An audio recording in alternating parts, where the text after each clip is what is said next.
అందరికీ నమస్తే. ముందుగా బలభీమనసు ప్రేక్షకులందరికీ స్వాగతం సుస్వాగతం. నేను మీ జర్నలిస్ట్ నరేష్ కుమార్. తెలంగాణలో కొత్తగా ఎన్నికైన సర్పంచులకు కేంద్ర ప్రభుత్వం భారీ శుభవార్త అందించింది. ఎప్పటి నుంచో గ్రామ పంచాయతీలకు రావాల్సిన బకాయిలకు సంబంధించి కీలక ప్రకటన వెలువరించింది. 15వ ఆర్థిక సంఘం నిధులను తాజాగా కేంద్ర ప్రభుత్వం విడుదల చేసింది. తొలి విడతలో భాగంగా 259.36 కోట్లను విడుదల చేసింది. గ్రామ పంచాయతీ ఎన్నికలు ఆలస్యం కావడంతో ఇన్ని రోజులుగా ఈ 15వ ఆర్థిక సంఘం నిధులను విడుదల చేయకుండా కేంద్ర ప్రభుత్వం ఇప్పుడు విడుదల చేసింది. పంచాయతీల పదవీ కాలం పూర్తి అయినప్పటికీ రాష్ట్ర ప్రభుత్వం ఎన్నికలను నిర్వహించకపోవడంతో నిధుల విడుదలను కేంద్ర ప్రభుత్వం నిలిపివేసింది. రాష్ట్రంలో గ్రామ పంచాయతీలకు సంబంధించినటువంటి ఎన్నికలు ఆలస్యం కావడంతో 15వ ఆర్థిక సంఘం నిధుల విడుదల ఆగిపోయింది. ఈ క్రమంలోనే కొన్ని రోజుల క్రితం తెలంగాణలో గ్రామ పంచాయతీ ఎన్నికలను రాష్ట్ర ముఖ్యమంత్రి రేవంత్ రెడ్డి ప్రభుత్వం నిర్వహించింది. ఈ ఎన్నికల ఫలితాలు వెలువడి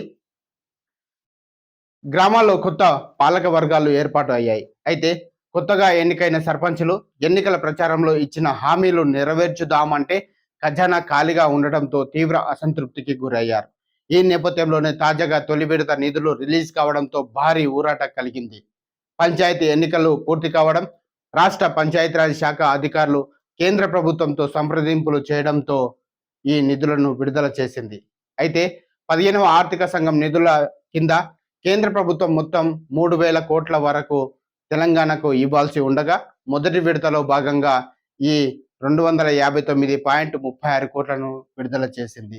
కేంద్ర ప్రభుత్వ రూల్స్ ప్రకారం ప్రజల చేత ఎన్నికైన సర్పంచులు ఉంటేనే ఈ ఆర్థిక సంఘం నిధులను నేరుగా గ్రామ పంచాయతీ అకౌంట్లోకి ట్రాన్స్ఫర్ చేస్తారు. ఈ నిధులను గ్రామాల్లో మౌలిక సదుపాయాలకు వినియోగించాల్సి ఉంటుంది. గ్రామంలో మంచినీటి సరఫరా, పారిశుద్ధ్యం, ఇతర అవసరాల కోసం ఖర్చు చేయనున్నారు. మరిన్ని తాజా వార్తా విశేషాల కోసం చూస్తూనే ఉండండి శ్రీ బలభీమను ఛానల్.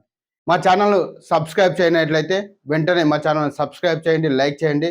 మీ యొక్క సలహాలు సూచనలు కూడా కామెంట్ రూపంలో తెలియజేయండి. ధన్యవాదాలు.